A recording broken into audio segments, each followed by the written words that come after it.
Olá, sou o Dr. Nicolas da Glória, do escritório Salles e Associados de Diversidade e Inclusão.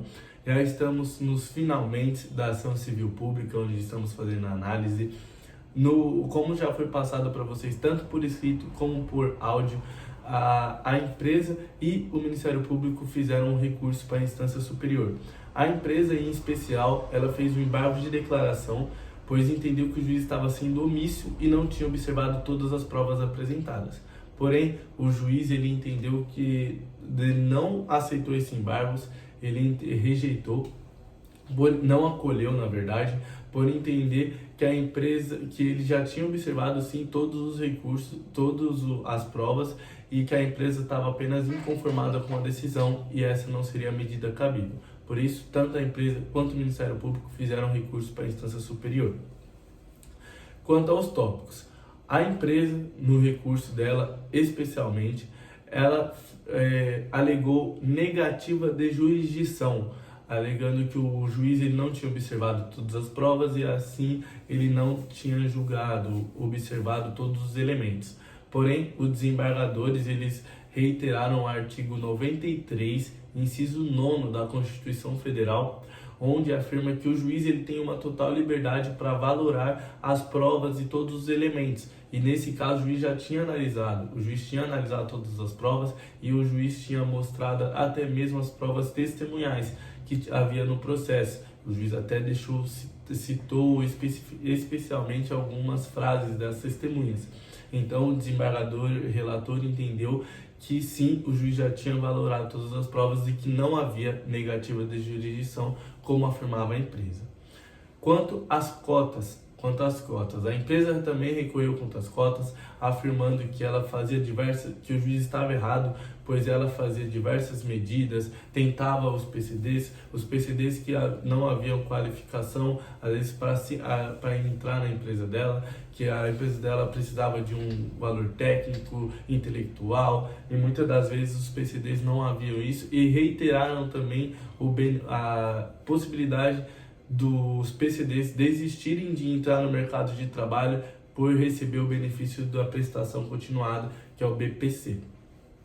Porém, os desembargadores, num acordo bem fundamentado, onde eles juntaram doutrina, juntaram legislação, direito comparado, foi bem completa.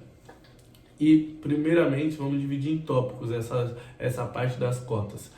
O desembargador relator ele juntou primeiramente um conceito do que seriam os PCDs, que hoje atualmente é um conceito moderno da própria ONU. A ONU considera esse conceito dos PCDs e o Brasil também considera, por já ter incluído aqui quando assinou a Convenção de Nova York. Qual é esse conceito de PCDs para a ONU e também para o Brasil? Que os PCDs não trata-se mais de uma responsabilidade individual, que o problema está na sociedade e a responsabilidade também é dela, pois a sociedade que deve sim abrir possibilidades para a diversidade e inclusão desses PCDs dentro da sociedade.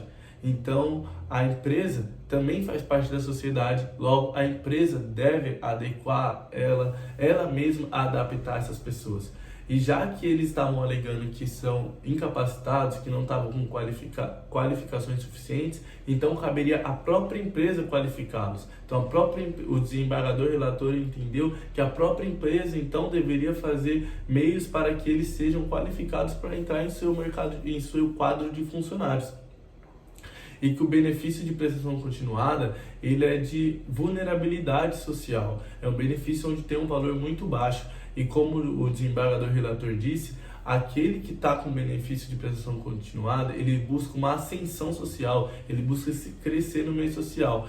E com o benefício de um salário mínimo, a única maneira é entrar no mercado de trabalho. Então, diferentemente do que foi dito pela própria empresa, o objetivo desses é entrar no mercado de trabalho e não desistir do mercado de trabalho para continuar nesse benefício.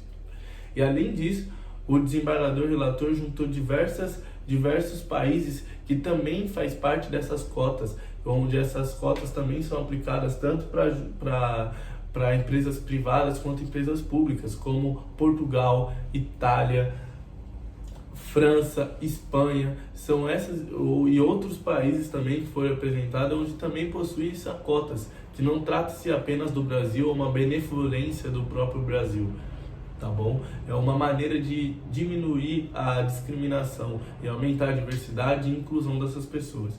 Por isso, o desembargador, quanto ao tópico das cotas, considerou e aceitou que o juiz de primeira instância estava correto, negando esse pedido da empresa, novamente nesse recurso. Quanto à adequação ao ambiente de trabalho, que o Ministério Público recorreu afirmando que o juiz de primeira instância estava errado, pois a empresa não estava adaptando os seus prédios. Porém, como o juiz de primeira instância disse, o desembargador relator também disse que trata-se apenas de uma desconfiança do Ministério Público e caberia a ele, devido ao ônus da prova, aprovar quais eram os prédios, quais os problemas que haviam, ou pelo menos trazer indícios disso, e o Ministério Público assim não fez. Logo, o Ministério Público também perdeu nesse recurso quanto a este pedido. E já aos danos morais coletivos, a empresa alegou que não tinha praticado o ato ilícito, logo eles deveriam ser isenta dos danos morais coletivos. Ou, caso não fosse esse o entendimento do desembargador, que fosse reduzido, porque a média das empresas que estavam sendo condenadas a essa prática semelhante era de 50 mil a 200 mil reais, porém o juiz de primeira instância condenou a 500 mil reais. O Ministério Público também recorreu contra esse pedido, alegando que o juiz de primeira instância deveria aumentar para o valor antes requerido, que era aproximadamente 611 mil, pois eles afirmavam que havia uma lógica entre os 80 funcionários faltantes, a base salarial que estava previsto na Convenção Coletiva de Trabalho, que era 1.900, que daria então o valor de 611 mil. Porém, o desembargador não entendeu pela isenção total dos danos morais, porém ele reduziu o valor. O que ele entendeu? Que a empresa, mesmo ela praticando esse ato ilícito, eles são uma fonte de renda para muitas pessoas. Eles oferecem a renda para várias pessoas.